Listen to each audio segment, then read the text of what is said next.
বিদিশা মুখে আওয়াজ, ও আচ্ছা আচ্ছা, মুখে খাবার বলে দেখাতেও পারছে না, বলতেও পারছে না।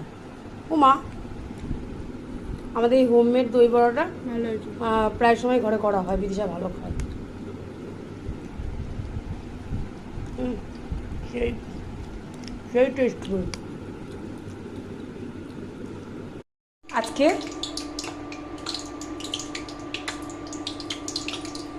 চৌঠা মে, খুশির বার্তা, তার জন্য তৈরি করা হচ্ছে দই বড়া।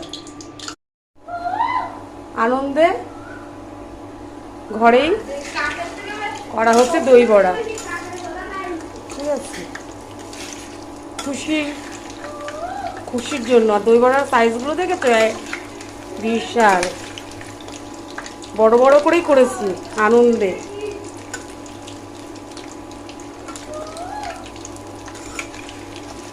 এটা লাল লাল করে ভেজে নিই, তারপরে এটাকে নুন আর মিষ্টি জলে দেবো। আর দেখাচ্ছি বাইরে একটা জিনিস, জলে আমি নুন আর বাতাসা দিয়ে দিয়েছি মিষ্টির জন্য। বড়াগুলো ভাজার পর আমি এই জলেই মেশাবো।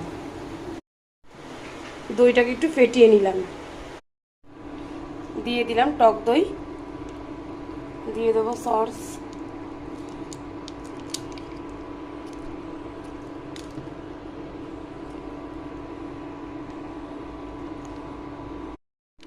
দিয়ে দেবো কিছুটা পরিমাণে চাট মশলা,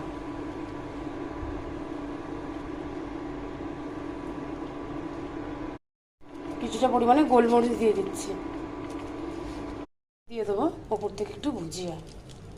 আমার দই বড়া কিন্তু কমপ্লিট।